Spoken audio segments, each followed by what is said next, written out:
ఈరోజు అయితే మా దగ్గరలో ఉండే గుళ్ళకాడికి వచ్చాం. మేము ఫంక్షన్ జరుగుతుంది, ఇచ్చి పడేసాం అందరం. ఆలూరులో ఏదో జాతర ఉంటే వచ్చాం. మన వేసుకోవాలి ఇడున్నారు. చూడండి, చెప్పులు పోకూడదంటే ఒకటి ఇక్కడ, ఇంకోటి అక్కడ వదలాలి.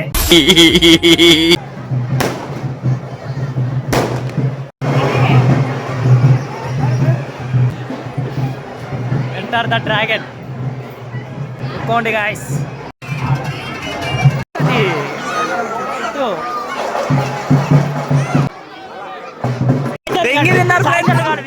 తిను అబ్బా, ఏంది ఇన్ని ప్లేట్లా?